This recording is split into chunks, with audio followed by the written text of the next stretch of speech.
a great crowd had gathered outside of Kilmainham, their heads all uncovered, they knelt to the ground. For inside that grim prison lay a brave Irish soldier, his life for his country about to lay down. Chers auditeurs, vous êtes sur la 94.4 de la radio Saint-Gabriel, la radio des anges, RCF, avec Gilles, la technique. Il y a également Thierry dans les studios. Il y a Madame Assar, bien sûr, qui est par là. Alors, elle est là, elle veille sur nous, fondée cette radio. Voilà. Et on reçoit quelqu'un de prestigieux ce matin. Il s'agit... oui, un évêque qui vient du Liban, c'est Monseigneur Samer Nassif, tout droit venu du Liban, pour nous parler des maronites et des reliques qu'il y a en ce moment en Guyane, qu'on peut voir dans telle ou telle église. Alors, bonjour monsieur Monseigneur, on vous appelle comme ça je crois, Monseigneur Samer Nassif. Vous allez bien ? Bonjour à tout le monde, bonjour à tous ceux qui nous écoutent, bonjour Dominique, pour votre accueil. Voilà. Alors, le Liban, tout de suite, pour que nos auditeurs soient au courant un peu, c'est un pays de 5 millions d'habitants à peu près, okay. C'est une constitution pluriconfessionnelle, ce qui veut dire que normalement, le président est maronite et le premier ministre est musulman. Pour l'instant, il n'y a pas de président. Donc l'indépendance a eu lieu le 22 novembre 1943, ok.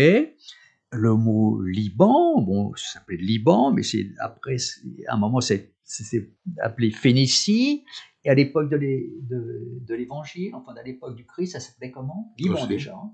Non, Phénicie. Et à un moment, ça faisait partie de la Syrie aussi. Non, jamais. 330 avant Jésus-Christ. Ça fait pas partie de la Syrie. Non, c'était pas un département. Un département, d'accord, un département. Pas une entité politique. D'accord, ok. Le drapeau, c'est 3 lignes horizontales, 2 blanches et une rouge, avec le cèdre au milieu. Le cèdre, peut-être que c'est... oui, ça a permis la construction du temple de Salomon, on dit ça, de Jérusalem, non ? Oui, c'est vrai. Parce que il y a des cèdres au Liban. Oui, on a pu construire le temple. D'accord. Anciennement, on avait besoin du bois pour construire. Alors, c'est quand même un pays qu'on entend parler quand même pas mal. Hein. Surtout quand il y a eu cette fameuse explosion le 4 août 2020. Bien sûr, vous étiez au Liban, j'imagine, à ce moment-là. Hein. Peut-être, non, vous n'étiez pas au Liban. J'étais en France. Oui, voilà, vous étiez en France, ok. Donc, on peut dire que c'est un pays quand même montagneux. Il y a quand même, je crois, un mont qui est au-dessus de 3000 mètres, il me semble, hein, 3000 mètres d'altitude, je crois, hein, c'est un pays montagneux, hein, bon voilà. Donc un pays quand même, pas très stable, une inflation énorme, mais pourtant ça attire beaucoup de touristes. J'ai vu qu'il y avait 2 millions de touristes par an, c'est énorme ça, il y a beaucoup de gens qui viennent là. Surtout des Libanais.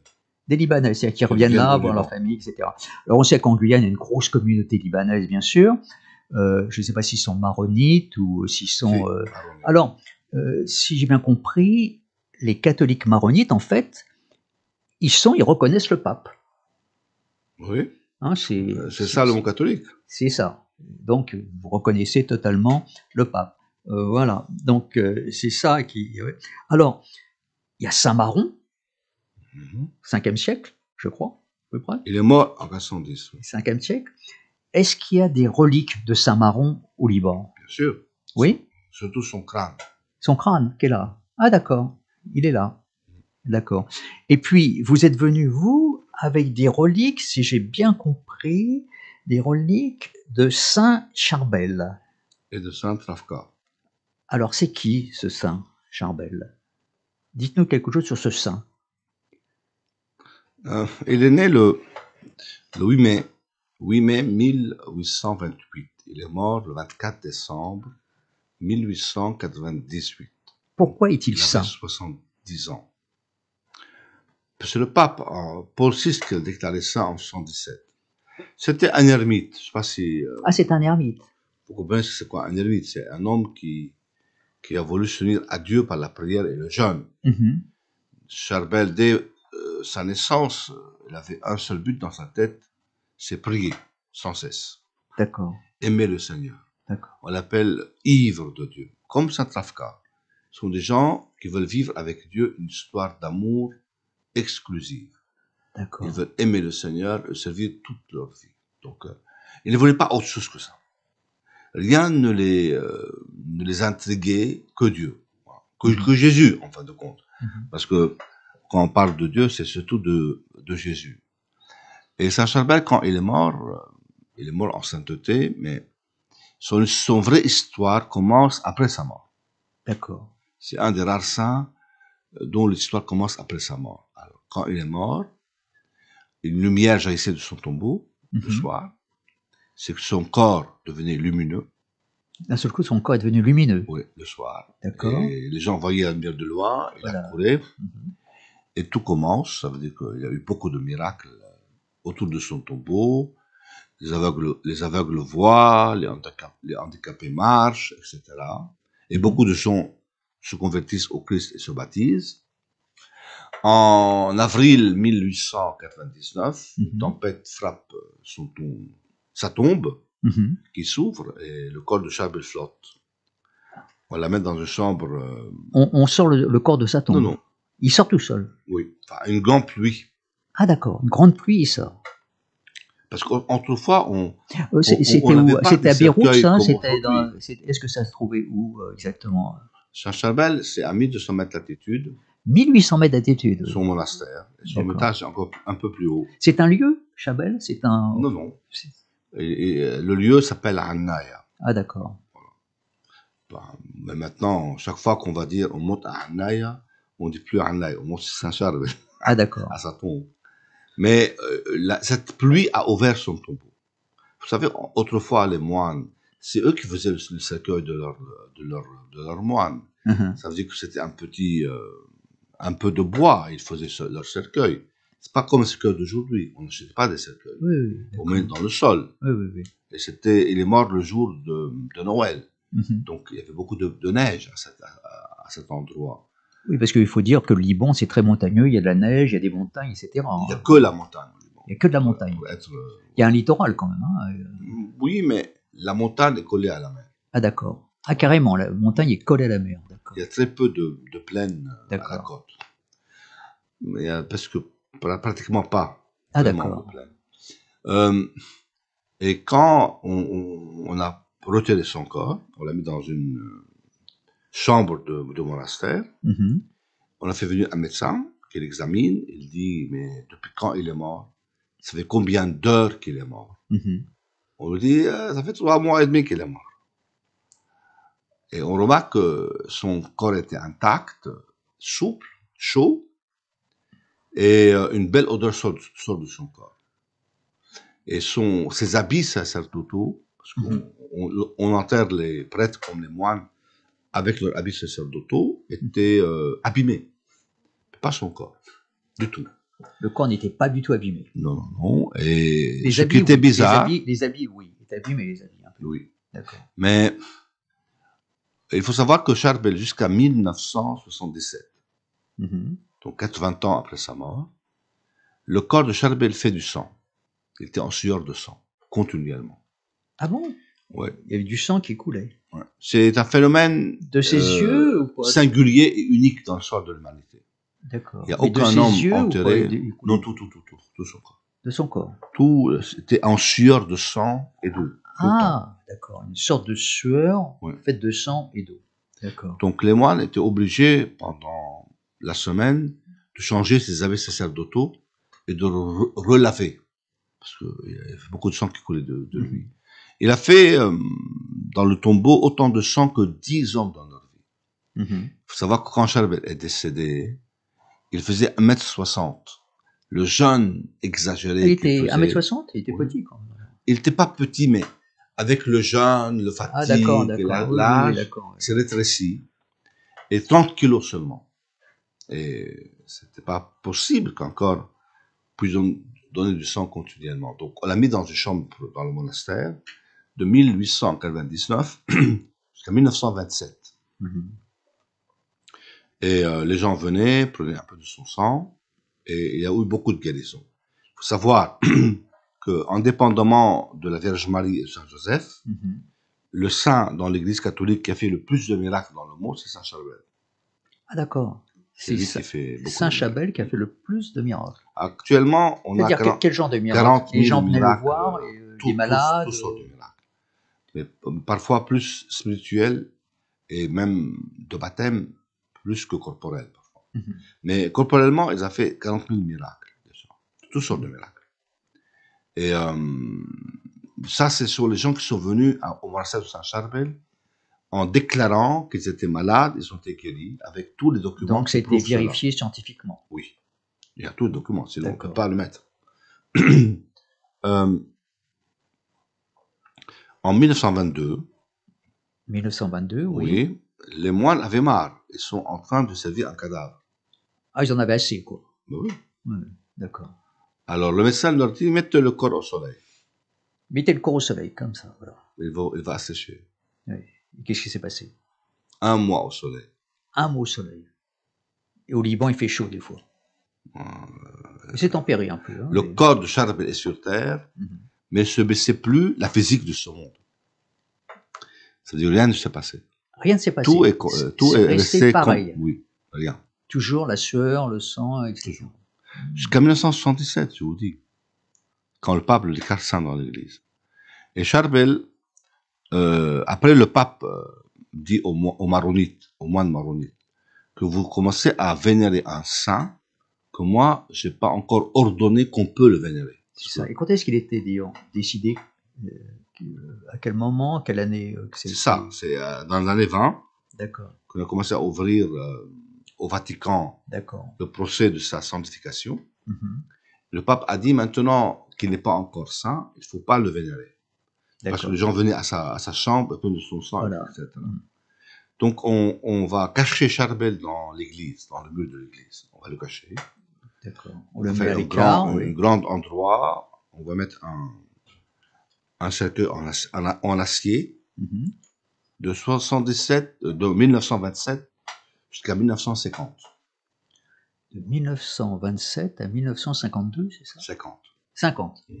On va rester dans cet endroit de le monastère. D'accord. Mais il y a toujours une lumière qui jaillissait de là où il était. Donc, les gens savaient qu'il était là. Une lumière blanche là, jaillissait comme ça. Quoi. Mais malheureusement, on ne pouvait pas le toucher.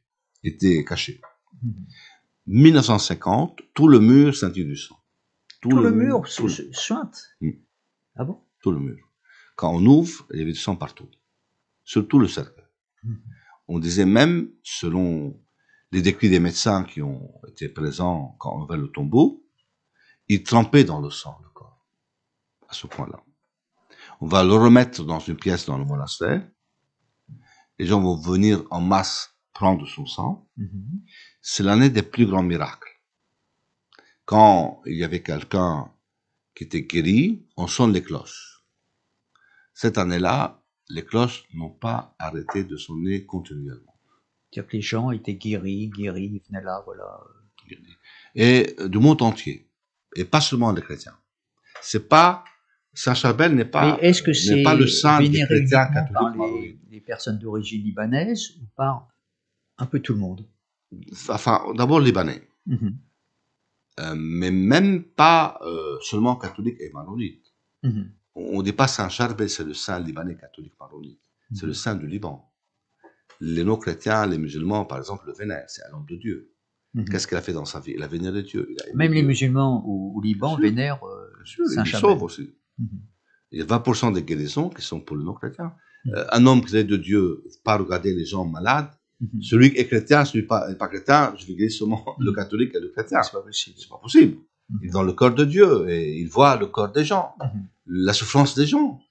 Et il guérit tout le monde. Maintenant, parfois les gens qui se guérissent deviennent chrétiens et parfois non, mais le but c'est l'être humain qui soit guéri. Dieu aime tout le monde en fin de compte. C'est pas mal que c'est Jésus à travers sa chair qui fait des miracles pour les gens. Ça prouve que Dieu aime l'humanité. Il est l'agneau de Dieu qui enlève le péché du monde. Donc voilà. Et puis en 1964. En 1964. à la fin du Concile Vatican II. À la fin de Vatican II. La veillée. La veillée, d'accord. Le lendemain, il va clôturer le pape Paul VI, d'accord. le concile. Le concile. Il va béatifier Saint Charles. Et quand on béatifie, c'est pas encore. Non. C'est pas encore béatifier, fini, ça veut dire qu'au Liban, on peut lui rendre hommage comme ça, mais pas dans le monde. D'accord. C'est pour les maronites. Chez les maronites, on peut le vénérer, ou au Liban, on peut le vénérer, mais pas dans le monde.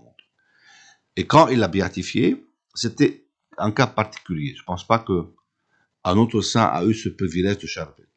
Regarde comment le ciel vénère quelqu'un qui aime Dieu et qui aime le Christ. À sa béatification, il y avait les évêques du monde entier. Tous les évêques étaient là. Oui, c'était la fin du concile. Oui, bien sûr, oui, c'est vrai. Oui, c'est ça. Tout le monde était là. Et le pape Paul VI, il a fait une belle homélie. Il dit, la vie d'ermite, la vie de prière, la vie de consécration, la vie d'union avec Dieu, et restera toujours la plus haute dans la vie chrétienne. Ça veut dire que même si le concile demande qu'on va au monde et qu'on prêche, mais la vie d'intime avec Dieu, la vie d'amour avec Dieu doit toujours être privilégiée dans l'Église. Et puis il va le sanctifier en 1977, et depuis, il a une renommée mondiale. Il n'y a pas un pays qui n'a pas reçu les grâces de Saint Charles. Alors, est-ce qu'il y a des dates précises de pèlerinage pour aller voir cela? La fête de Saint Charbel, c'est la troisième dimanche de juillet. C'est en juillet, disons. Ou 23 ou 24 juillet. D'accord. Et là, les foules y vont. Pas seulement.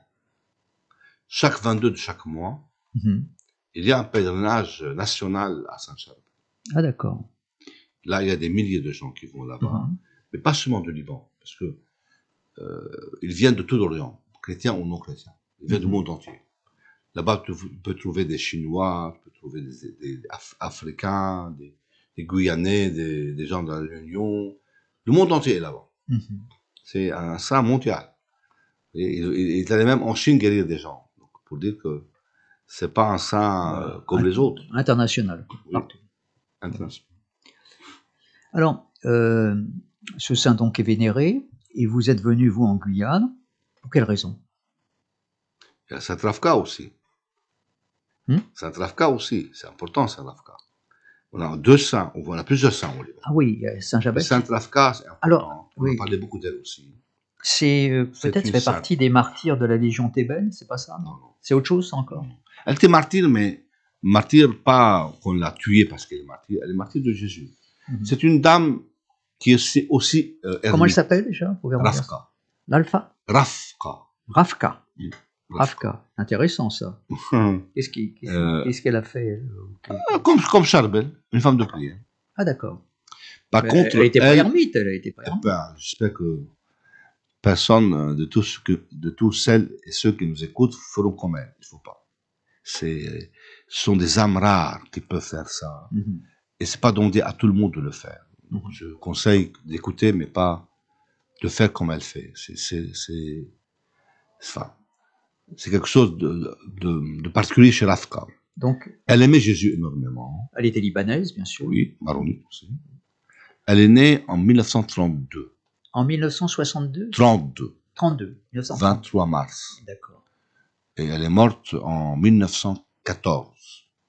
En 1914. Elle a 82 quand ans. même, bon, 82 ans. 70 ans. Quoi. 82 ans. 82 ans. Elle dit un jour au Christ, dans la prière, oh Jésus, mon bien-aimé, tu ne m'aimes pas. Tu ne m'aimes pas. Voilà. Jésus lui dit, mais pourquoi je ne t'aime pas? Voilà. Il lui dit, mais quand on aime quelqu'un, on le voit souffrir pour sauver le monde. Pourquoi tu me laisses loin de ton intimité? Laisse-moi entrer dans ton intimité. Si je comprends bien, elle ne souffrait pas. Non. Ah non. Elle a voulu s'unir au Christ dans ses souffrances. Ah, d'accord. Elle dit, je ne veux pas être spectatrice. Ah, je veux elle ne veut pas être spectatrice de la souffrance, elle veut vraiment sentir le poids sur elle. Oui. Et ce soir-là, elle va commencer à avoir des mal aux yeux, surtout au début. Elle va perdre la vue. Oh là là. Après, elle Sacrifice va avoir énorme, le sacrifice. problème des articulations. Ouh. Elle va plus pouvoir bouger. Elle va être 40 ans dans le lit de souffrance. Elle peut seulement coudre, uniquement. Même aveuglement, elle peut coudre. Et prière continue. Et elle avait ce que le pape Jean-Paul II a dit. Il l'a sanctifié en 2002. Est-ce qu'elle est sainte maintenant? Oui, oui, elle est sainte dans les catholiques tout entière, oui. Il dit qu'elle portait la 6e plaie de Jésus. La 6e plaie de Jésus. C'était le dos. Les médecins ont dit qu'il y avait comme un bois qui venait écraser son dos du côté droit. C'est-à-dire, elle était Elle ne peut jamais dormir sur le côté droit, penchée. toujours sur le côté gauche. Il y avait une blessure profonde du côté droit. Comme un bois est venu écraser son côté. Et elle disait que Jésus a beaucoup souffert en portant la croix. Elle souffrait énormément. Comme Sainte Rita, elle a eu l'épine ici. Parce que selon la sœur de Turin, il y avait une grande blessure de Jésus faite par une épine ici.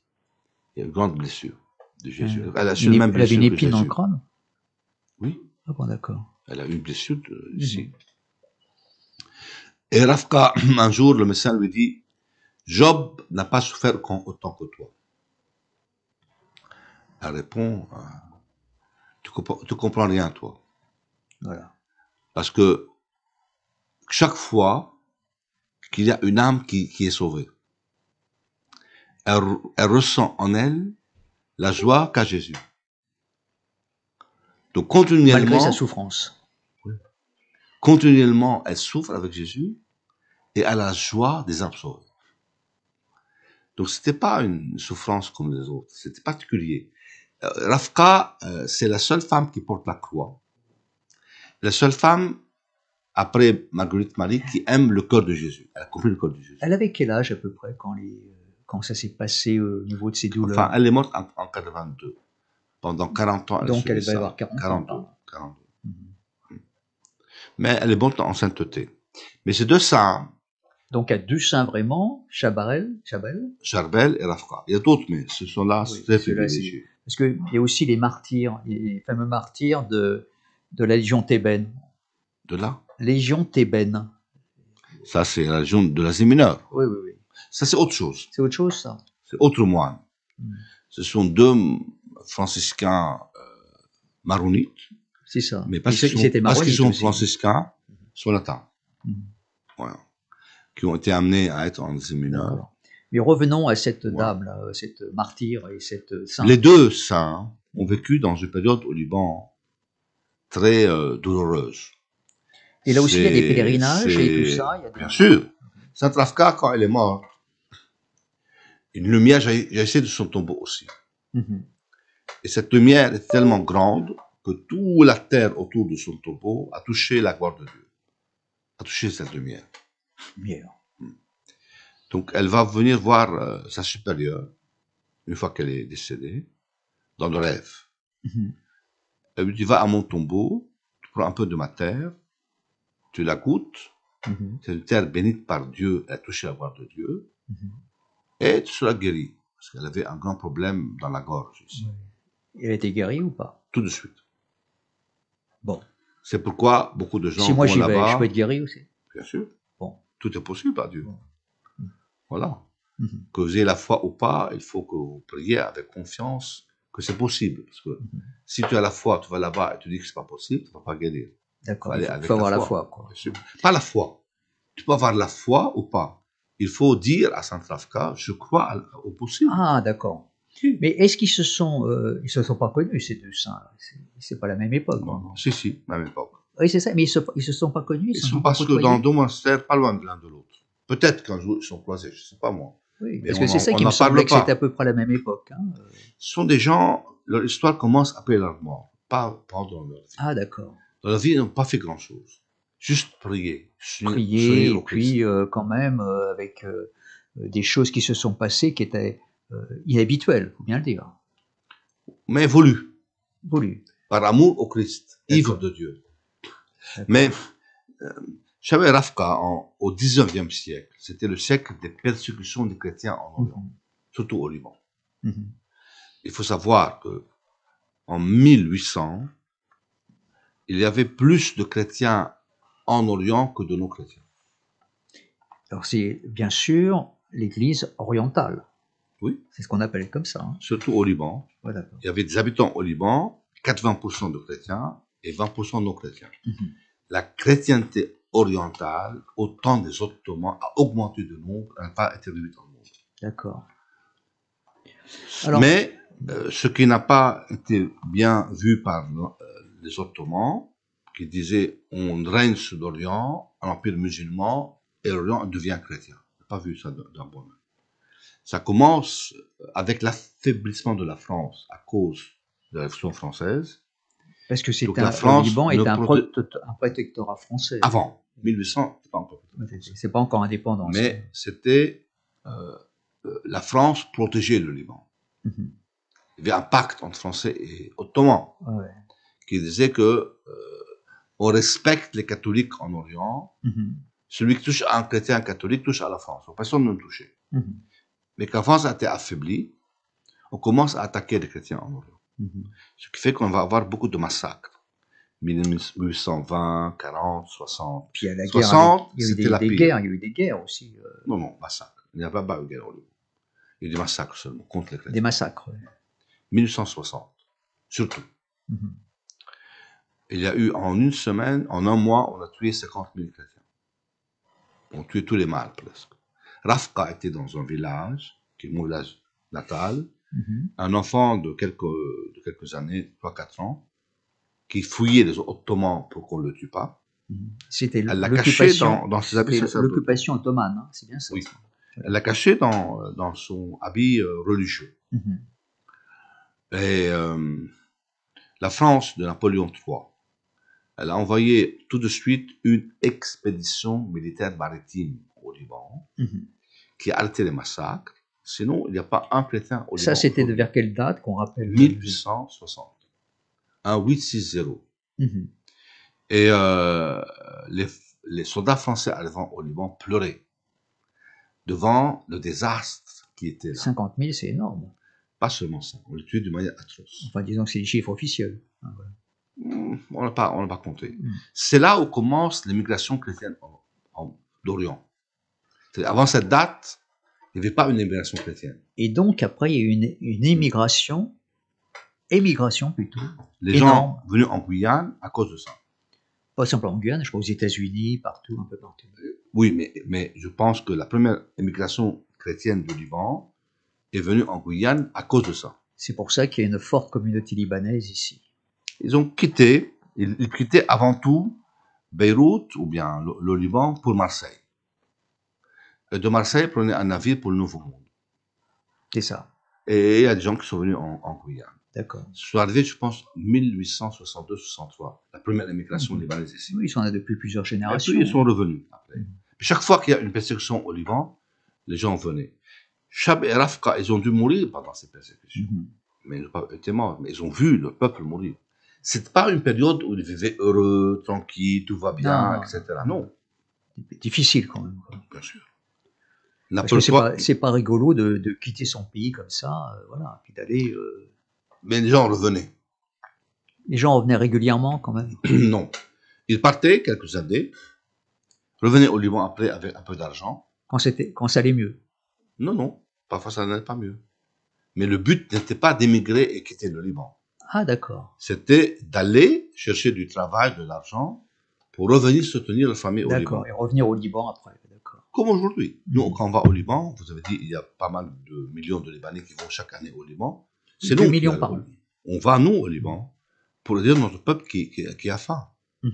Donc, sans cela, le Liban ne sortira pas. Et d'autres qui sont restés ici indéfiniment. D'accord. Simplement. Alors, mais l'immigration libanaise du Liban, surtout chrétienne, n'a pas été parce qu'on a voulu émigrer. D'accord. C'est pas une émigration vraiment volontaire, disons. Poussée par les événements. Mais on a 20 millions de chrétiens libanais dans le monde. C'est énorme, quand même. Et au Liban, on est 5 millions seulement. 5 millions. dont moitié chrétien. Et puis tout le monde n'est pas maronite là-bas, je pense. Parmi les 5 millions. La plupart des gens, 60% des chrétiens de Liban sont maronites. D'accord. Oui, mais après, je veux dire, il y a des musulmans qui vivent là. Enfin, disons les chrétiens, il y a les maronites, et il y a avec eux 12 communautés chrétiennes. D'accord. Les musulmans, il y a 2 grandes communautés, chiites et sunnites. Et c'est pour ça que c'est une constitution pluriconfessionnelle. Non, elle n'est pas comme ça. Je vais vous expliquer un peu autre. Parce qu'on parle politique maintenant. Mais il y a 2 communautés au Liban équivalents en nombre. Il y a autant de chiites que de sunnites au Liban. C'est le seul pays. La langue nationale là-bas, c'est l'arabe ou c'est quelle? Il y a plusieurs langues nationales. La langue parlée, c'est le libanais. Une langue proche de celle. Le libanais, c'est quoi? C'est l'arabe? C'est une langue araméenne. Araméenne, d'accord. Qui est proche de celle de Jésus. Oui, c'est vrai, parce que l'araméen, ça date. Ouais, voilà. Après, il y a la langue arabe écrite, parce que la langue arabe est une langue écrite. Tous les jours, les gens dans la rue parlent quelle langue? Libanais. Libanais. L'arabe est une langue écrite, mais pas parlée. Ah, d'accord. Tu vois? On écrit la langue arabe, on n'en parle pas. Et vous, par exemple, vous parlez arabe aussi? Bien sûr. J'écris l'arabe, mais je parle libanais. Ah, d'accord. On dit dialecte arabe libanais, mais c'est un dialecte libanais. D'accord. Qui n'est pas celui de l'Égypte, qui n'est pas celui du Maghreb, qui n'est pas celui des Saoudiens. Il y a quelques dialectes qui sont un peu semblables et d'autres qui sont. Vous pouvez comprendre quand même quand, par exemple, quelqu'un qui vient de Syrie ou d'Algérie, etc. Syrie, Liban, Palestine, Jordanie, un peu l'Égypte, Irak, on se comprend. D'accord. Après, il y a les pays du Golfe, ils se comprennent entre eux. Et le Nord-Afrique, c'est un autre dialecte. C'est un autre dialecte. Vous mettez un Marocain, un Libanais et un Saoudien, le dialecte est complètement différent. C'est complètement différent. Oui. D'accord. Okay. Même entre nous, des dialectes un peu semblables. Par exemple, te dire au Liban kifak, pour dire comment vas-tu. Si tu dis en Syrie, tu dis shlonak. C'est complètement différent. Tu vas en Égypte, zayak. Oui, mais vous comprenez tout. Les gens se comprennent. On comprend, mais c'est pas toujours facile. D'accord. Il faut que tu sois habitué. D'accord. Quand tu vas dans la rue, tu entends des gens parler qui sont arabophones, tu sais directement de quel pays ils viennent. D'accord. Et pour revenir un petit peu au clergé maronite, alors il y a des évêques, il y a des prêtres, et apparemment les prêtres peuvent se marier, au moins c'est toléré. Non, non. C'est pas ça? Les prêtres ne peuvent pas se marier. Mais c'est toléré. En France, on a des diacres mariés. Mais on dit diacres permanents. Ils ne peuvent pas devenir prêtres. Ah, je croyais que les prêtres pouvaient se marier dans. Peuvent devenir prêtres. Mais une fois prêtre, on ne peut pas se marier. Un diacre ne peut pas se marier, même si sa femme se décède. C'est comme ça. Ça veut dire que les diacres permanents au Liban, qui sont mariés, peuvent devenir diacre permanent peut se marier, d'accord. Peuvent devenir prêtres. Non, il faut qu'ils se marient avant. Ah, c'est toléré s'il est marié avant. Une fois qu'on est diacre, on ne peut plus se marier. D'accord. Mais si on était marié avant, on reste marié. Oui. Voilà. Comme ça. Les évêques, par contre, on ne peut pas. Non, non. Même si on est marié avant. Même chez l'orthodoxe. Il faut savoir que le clergé orthodoxe, c'est différent dans le monde entier, le clergé orthodoxe diocésain est tous mariés. C'est ça. Chez les orthodoxes, tout le monde est marié. Tout le monde. Chez les moines, non. Les monastiques. Oui, c'est ça, bien sûr. Oui. Le monachisme orthodoxe n'est pas marié. Voilà. Les prêtres les curés de paroisse, tous sont mariés. D'accord. On ne peut pas être chez l'orthodoxe prêtre de paroisse que marié. Tandis que dans le monde latin catholique, ce sont aussi catholiques, on ne peut pas être curé de paroisse que non mariés. Nous, on est au milieu. Il y a une différence quand même avec. Nous, on est au milieu. D'accord. Et au niveau des rites, la messe, est-ce que c'est exactement pareil que dans une église catholique Le rite n'est pas différent du rite latin. Est-ce qu'il y a un sermon? Mais en même temps, il est différent. Parce que le rite suit, parce que le mot liturgie veut dire action du peuple. C'est d'après la culture du peuple, d'après ce que tu es, d'après vos origines. Nous sommes araméens d'origine. Certainement que la messe maronite, c'est la première messe du monde. Mais c'est l'église orientale catholique. Les apôtres ont chanté en araméen. Ils ont fait la messe en araméen au début. Voyez? Et après, il y a eu le grec, le latin, etc. etc. Mais d'abord, le rite privilégié des apôtres au début, c'était l'araméen, comme faisaient les juifs aussi. Ils sont des araméens, les juifs aussi. Donc, nous sommes un rite très ancien. le rite le plus proche du rite latin romain, c'est le rite maronite, en tout cas. On voit bien que le rite latin a beaucoup été impressionné par le rite araméen antique. Mais au niveau de la messe elle-même, oui.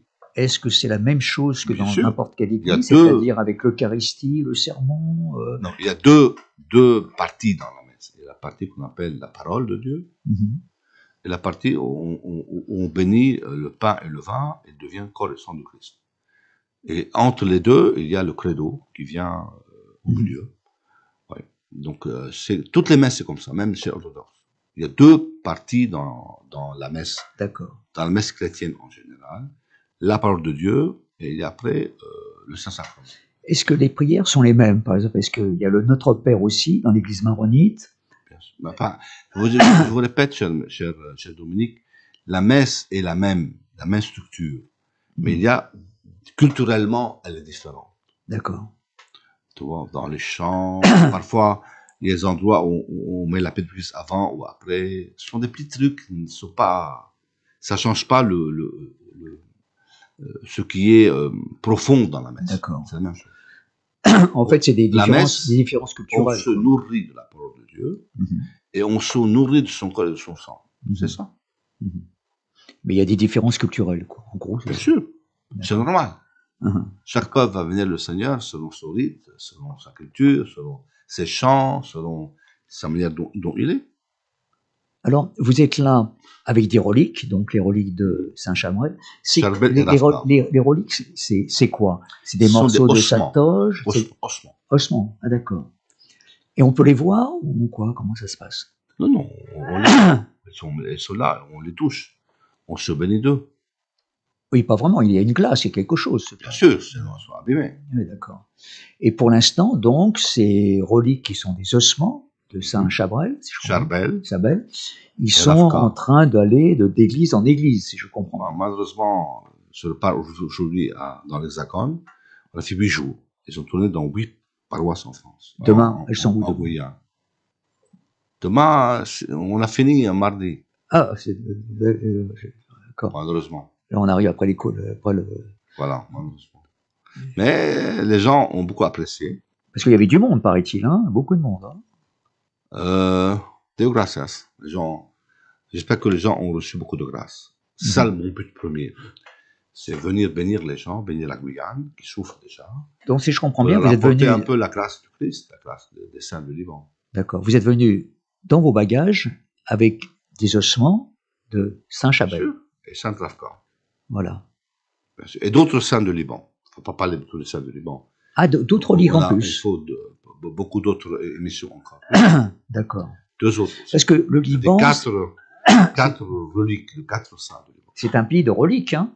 Alors, je ne sais pas, vous allez peut-être me contredire, mais il me semble qu'il y a une relique même, l'épine de la couronne du Christ. Oui, il y a ça, mais... C'est où, ça? Mais pas avec moi. Pas avec vous. Mais c'est chez les Maronites aussi. Par exemple, à Paris, à la cathédrale de Paris, il y a la couronne de Jésus. Oui, mais au Liban, il y avait une épine, non? Oui, mais pas seulement au Liban. Dans sa paroisse aussi catholique en France, il y a une épine du couronne de Jésus, bien sûr. Et au Liban, je crois qu'il y a un morceau de la Sainte Croix, non? Pas seulement au Liban. Pas seulement au Liban. Partout.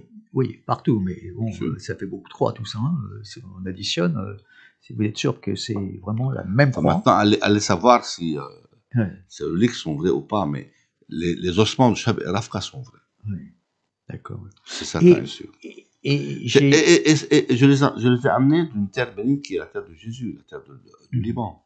Jésus était ici chez nous. Donc je viens aussi de la terre bénite du Liban. Oui. Et vous avez rencontré donc la communauté libanaise ici, j'imagine. Oui, entre autres, certainement. Est-ce que les Libanais ici sont tous maronites? 99,99%. D'accord, c'est vraiment pratiquement 100%, quoi. Oui. Qu'est-ce qui vous a motivé pour venir en Guyane? Est-ce que c'est parce qu'il y a une forte communauté libanaise ou parce que vous avez été invité? Comment ça s'est passé, ce voyage? Alors, il faut savoir que moi, à Paris, chaque 22 de chaque mois, je fais une messe à Saint-Chabrel. Et parmi les gens qui viennent à la messe, il y a des Guyanais. qui m'ont dit un jour, il faut que les reliques de Saint Charbel viennent bénir la Guyane. Donc, personnellement, j'ai contacté d'abord les Maronites, qui m'ont dit bienvenue, au contraire, on est content, on n'a jamais reçu ici de reliques de Saint du Liban. Mais je peux rien faire sans l'aval de l'évêque du lieu. J'ai écrit à l'évêque qui m'a dit bienvenue, je suis content que tu viennes ici. C'est bien, l'évêque de Guyane. Sûr. Voilà, vous avez été reçu par l'évêque. Sans l'évêque. Il est l'autorité du diocèse qui est obligatoire de passer par elle. On ne peut rien faire dans un diocèse sans l'aval de l'évêque.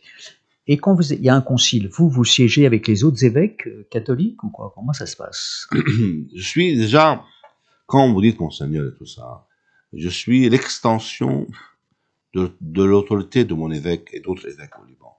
Ça veut dire qu'on ne me charge pas d'un diocèse, on me charge d'une mission. D'accord. Vous êtes un peu le communicant, on peut dire comme ça. C'est vous de dire. Mais au nom et en autorité de mon évêque à moi surtout. Est-ce qu'il y a quelqu'un au-dessus de l'évêque au Liban? Oui, le patriarche. Patriarche.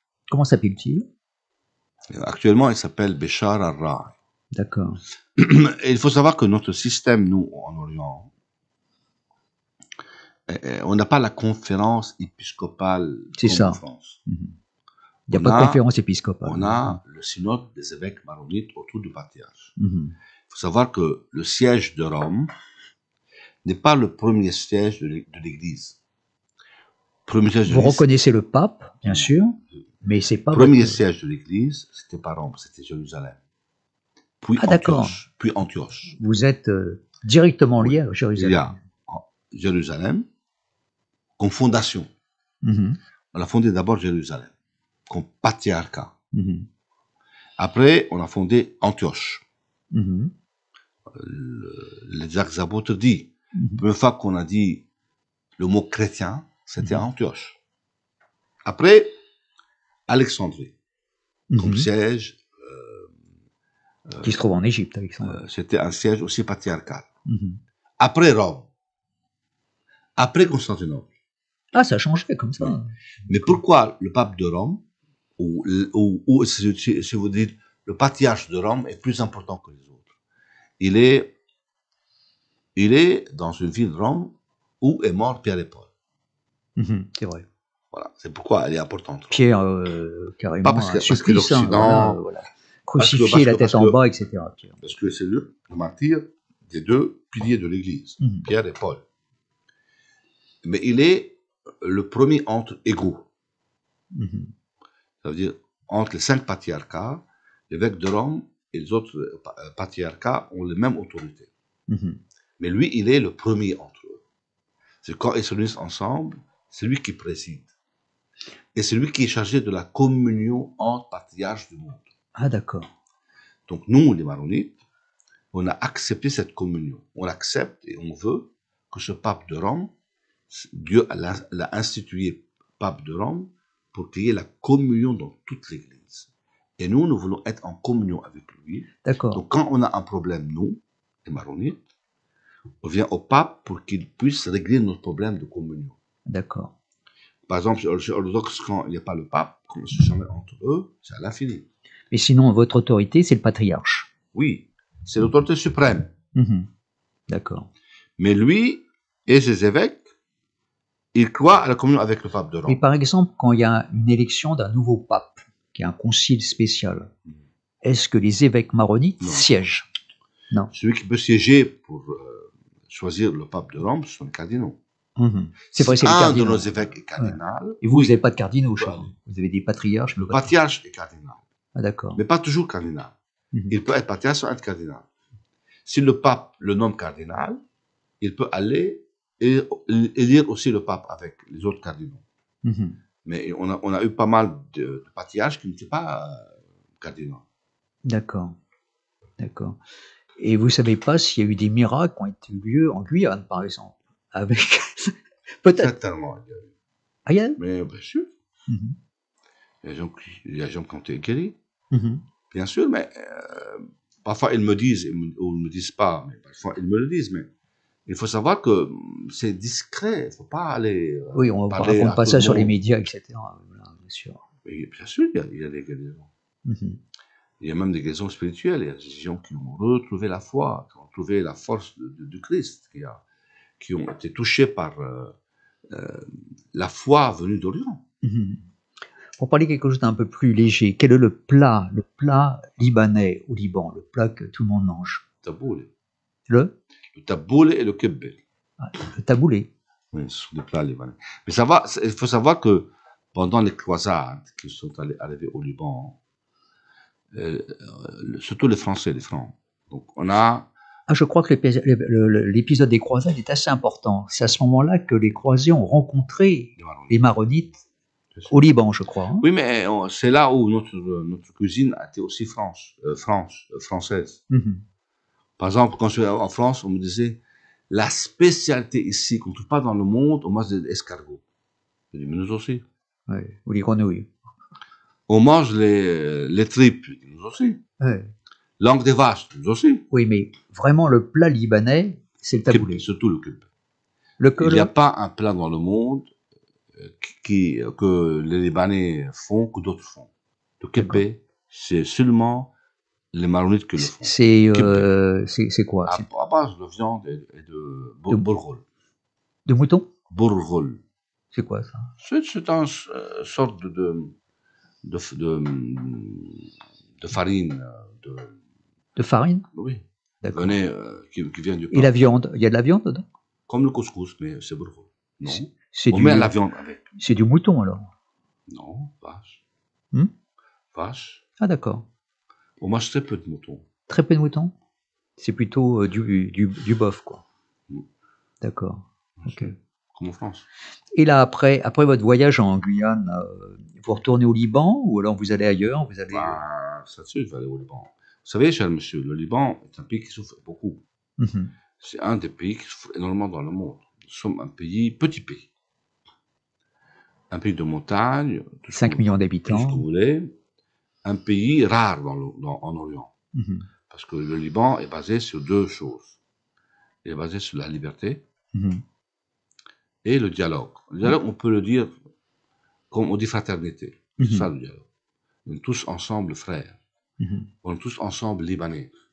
Il n'y a pas un Libanais qui est plus important qu'un autre. Parce qu'autour de nous, quand tu dis par exemple que l'islam est religion d'État, ça veut dire que si tu n'as pas la même religion que Dieu, qui est l'islam, tu n'as pas la même, au même niveau que les musulmans, mon Dieu chrétien.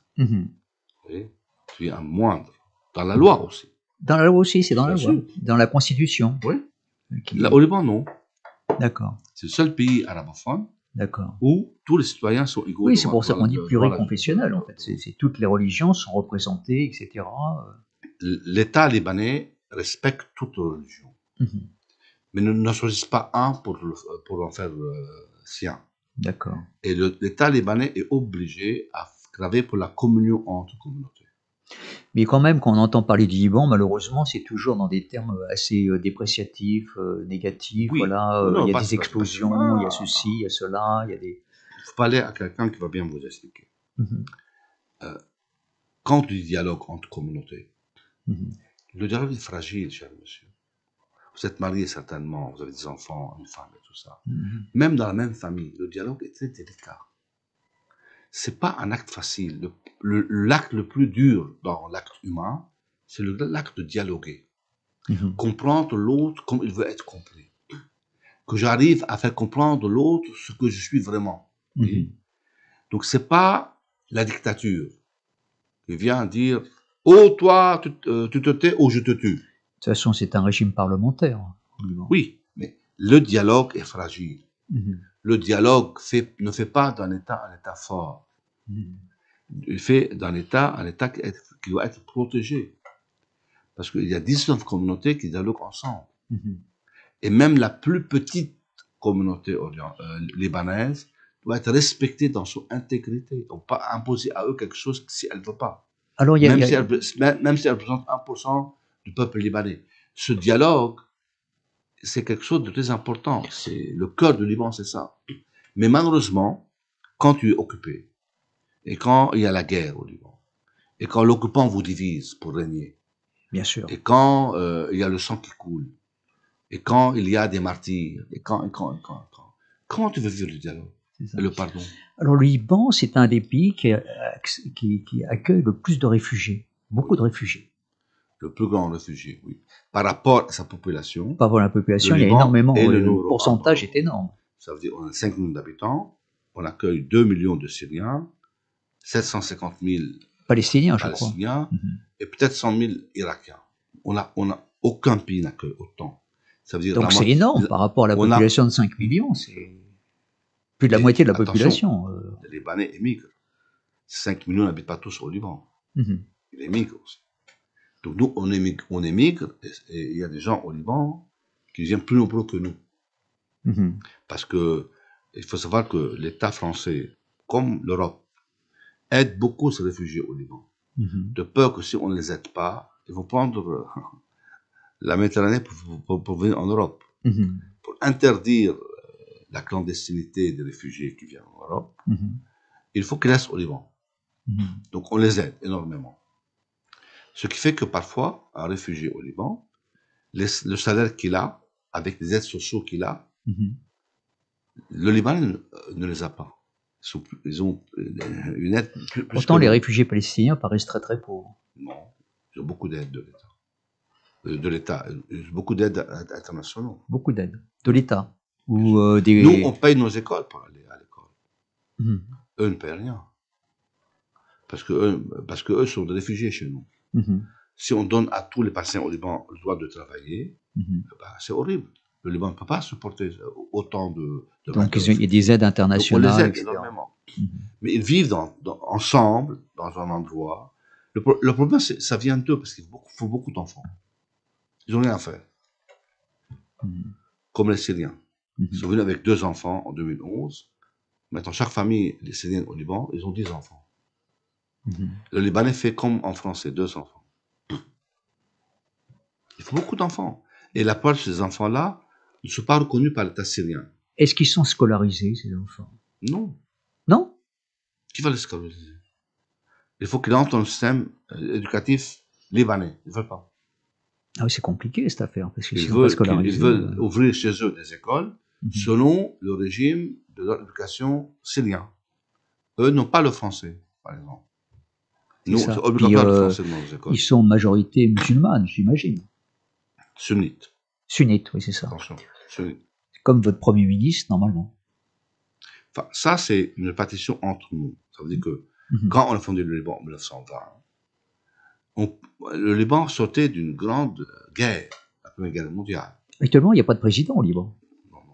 Mais, et le Liban ne pouvait pas fonder un pays exemplaire en Orient, selon les valeurs de la République française, en un jour. Tu vois, surtout que les musulmans n'ont pas nos valeurs chrétiennes. Il faut aller petit à petit avec eux, vous voyez. Et bien, parce que la part des musulmans au Liban sont élèves dans nos écoles catholiques. Donc, ils apprennent nos valeurs. Mais pour qu'ils puissent, avec le temps, accepter la liberté, le dialogue, la diversité, c'est pas facile. Il faut du temps. C'est la première fois dans l'histoire de l'islam qu'ils ont un pays où ils ne sont pas la majorité et doivent conjuguer avec nous. Vous voyez? Donc, c'est pas facile. Donc, le Liban a dû beaucoup peiner. Donc, pour momentanément, on a dit, puisque les Maronites en 1920 représentaient 80% des Libanais, on a eu la présidence de la République. Chiites, sunnites ne peuvent pas s'entendre ensemble. Donc, si tu choisis un président sunnite ou chiite, ils vont se battre. Bon, c'est eux qui ont dit, le Maronite peut être notre chef. On va arriver un peu à la fin de cette émission. Oui. Dites-moi, est-ce que vous avez trouvé nos compatriotes guyanais vraiment très croyants? Soif de spiritualité. Ah bon? Un peuple qui aime la prière, un peuple qui aime l'adoration, un peuple dont le cœur est ouvert à l'Église catholique tout entière, un peuple qui aime le Liban, un peuple qui veut aider le Liban. Vous aimez la Guyane? Vous aimez les Guyanais? Bah, je suis triste de partir de ça. Ils m'ont beaucoup touché. J'étais très heureux de partager avec eux beaucoup de prières. J'ai fait 24 heures de prière avec eux. Et vous allez revenir? Tous m'ont dit ça, et j'espère revenir, bien sûr. Il faut revenir. Et avant de terminer, il faut dire une chose, que je veux remercier les Guyanais de m'avoir accueilli certainement, d'avoir prié avec moi. Avec d'autres reliques. Peut-être de la sainte, là, de la sainte. Comment elle s'appelle déjà, cette sainte? Lafka. Mais il faut savoir que le Vianney m'a beaucoup soutenu. Et je veux venir avec une petite aide que les gens m'ont donnée pour aider mon peuple libanais souffrant. C'est bien ça. Parce que le Liban souffre énormément. Monsieur, il y a 3 ans, 1 euro faisait 2000 livres libanais. L'inflation. Aujourd'hui, 1 euro, 130 000 livres libanais. Il faut se promener avec un sac. Pour les billets. Et les douaniers étaient très touchés. Je peux aider. Je peux pas, avec tout ce qu'ils m'ont donné, je peux pas aider beaucoup. Je peux aider quelque chose. Et je remercie parce qu'ils vont donner à mon peuple l'espérance. Quand je vais leur dire qu'il y a un peuple qui a prié pour vous et qui vous offre quelque chose. Parce que le peuple est pauvre en plus. C'est ça qui est beau, cher Dominique. C'est fantastique. Il n'y a que les pauvres qui aident. Pour repartir avec une aide, avec tout, voilà. Une aide médiocre, mais une aide aussi. Oui, une aide quand même. Parce que pour moi, c'était pas ça le but. Non, bien sûr. Mais eux ont été touchés et vont aider ce peuple souffrant. C'est bien. Alors, Monseigneur, on vous remercie d'avoir participé à cette émission, voilà, et puis on vous souhaite bonne continuation. Je vous offre ce document de M. Fouad Hassoun, c'est un ami à moi, qui s'appelle J'ai pardonné. Fouad Hassoun, oui, alors là, c'est qui a perdu J'ai pardonné, qui est de Fouad Hassoun. C'est qui? C'est le patriarche? Non, c'est un ami à moi. Non. Fouad Hassoun, il a perdu la vue pendant la guerre. Où est-ce qu'on peut trouver cet ouvrage? Dans toutes les bibliothèques. Bibliothèques. Oui. Je montre à nos Internet. Milliers de followers. Voilà.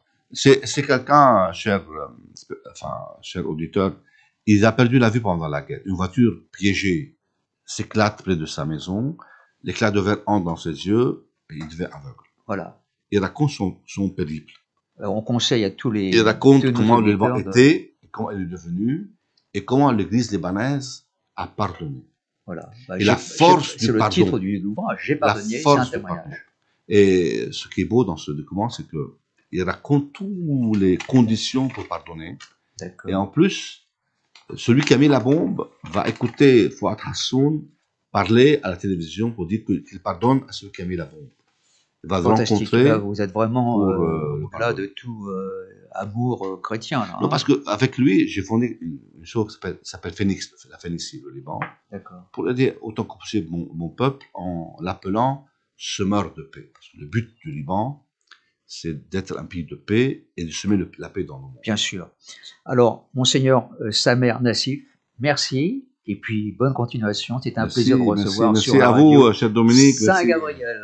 Merci à nos auditeurs. Voilà. Et puis, à très bientôt en Guyane. À très bientôt, voilà.